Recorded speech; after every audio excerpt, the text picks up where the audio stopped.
महाकाय सूर्यकोटि समप्रभा निर्विघ्न कुरु मे देव सर्वकार्येषु सर्वदा। आप समझ ही गए होंगे कि आज हम बात करने वाले हैं भगवान गणपति के बारे में। जी हाँ, बड़ा ही पावन पर्व और त्योहार आने वाला है संकष्टी चतुर्थी। संकटों को हरने वाले, विघ्नों को हरने वाले श्री गणेश भगवान के बारे में। संकष्टी चतुर्थी को भगवान गणेश की सभी को कृपा प्राप्त हो और इस दिन कुछ विशेष उपाय करके आप बहुत सारी मुसीबतों से छुटकारा पा सकते हैं।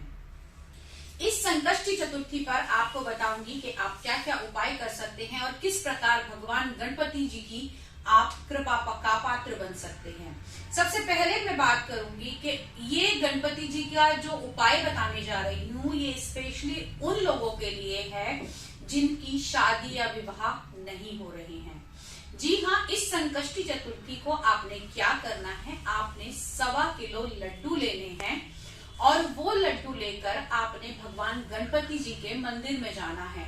वहां पर ये लड्डू आपने भगवान गणपति जी के शीश पर समर्पित करने हैं। जी हाँ, वहां रखना संभव नहीं होगा, लेकिन एक बार सिर से छुआकर आप वो लड्डू वहां मंदिर में ही रख दीजिए और भगवान से ये आराधना कीजिए कि हे प्रभु, ये मेरी अरदास का भार आपके सिर माथे है, आप मेरी अरदास पूरी कीजिए। मेरी जो भी मैं आपसे विनती कर रही हूँ कि मैं विवाह करना चाहता हूँ या मेरा विवाह नहीं हो पा रहा है, तो आप उसका योग बनाइए और जल्दी से मेरे विवाह को करवाइए।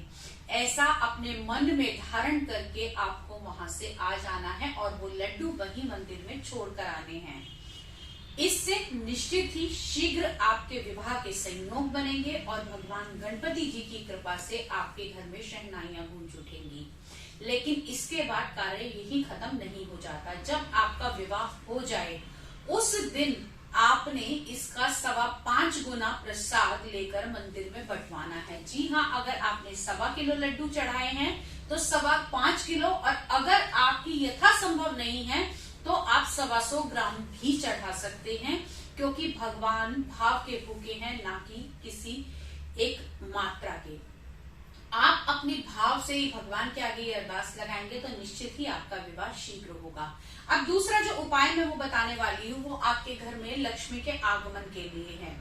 इस गणेश चतुर्थी पे आपने भगवान गणपति जी को शमी के 7 पत्ते चढ़ाने हैं और वो 7 पत्ते किस प्रकार चढ़ाने हैं, आपने वो 7 पत्ते लेकर उस पर सिंदूर का तिलक लगाना है। कहते हैं भगवान गणपति जी को सिंदूर बहुत ही प्रिय होता है। सिंदूर का तिलक लगा के यदि ये शमी के पत्ते आप भगवान को अर्पित करेंगे तो निश्चित ही आपके घर में लक्ष्मी के संयोग बनेंगे। अगला उपाय दूर्वा, जिसे सभी जानते हैं, किसी विवाह का कार्य करना हो तो दूर्वा से तेल पान चढ़ाए जाते हैं। कोई शुभ कार्य करना हो तो गणपति जी को दूर्वा चढ़ाई जाती है। कहते हैं गणपति जी को दूर्वा अति प्रिय है। भगवान गणपति जी को अगर आप संकष्टी चतुर्थी के दिन दूर्वा अर्पित करते हैं और उसी दूर्वा को लेकर पहले आप मंदिर में अर्पित कीजिए, फिर उसके बाद पूजा के बाद वो दूर्वा उठाकर अपने घर की तिजोरी में रख दीजिए। इससे निश्चित ही आपके यहाँ धन बढ़ोतरी होने लगेगी और साथ ही स्थिर लक्ष्मी का आपके घर में वास भी होगा। अगला उपाय उन लोगों के लिए जो कोर्ट केस कचहरी इत्यादि में बहुत अधिक फंसे हुए हैं।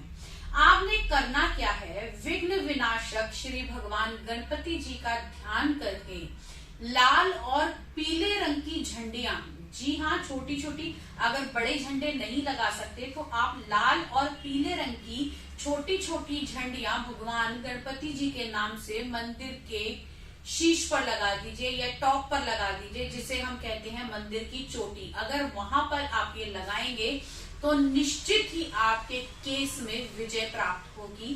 वो तभी होगा जब आप निर्दोष हैं या फिर आप बेगुनाह हैं, आपने कोई गलती नहीं की।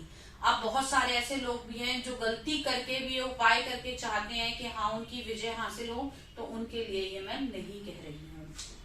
अगला उपाय आपने करना है, अगर आपको असमय ये भय सताता है कि मेरे यहाँ कोई दिक्कत परेशानी है या फिर मेरे घर के अंदर मुझे किसी प्रकार का भय रहता है, बाहर आपको अनचाहा भय रहता है, तो आपने क्या करना है, आपने पंचमुखी गणपति जी को लेकर आना है। जी हाँ, ये आप इस संकष्टी चतुर्थी पे कर सकते हैं, क्योंकि पंचमुखी गणपति जी का मुख जो माना जाता है वो 4 मुख चारों दिशाएं और 5वां मुख ब्रह्मांड का माना गया है। तो पंचमुखी भगवान को लाकर आप अपने घर के अंदर स्थापित कीजिए, नित्य प्रति उनकी पूजा अर्चना कीजिए, तो निश्चित ही आपको इस अनचाहे भय से मुक्ति मिलेगी।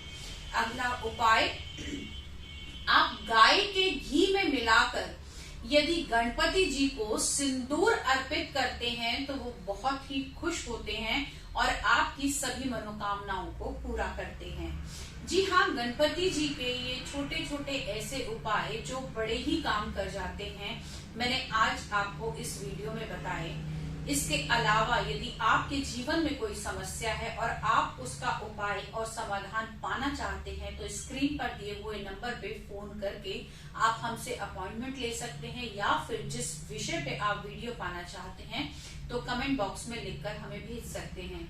अगले वीडियो में आपसे फिर से मुलाकात करूंगी, तब तक के लिए जय गणपति।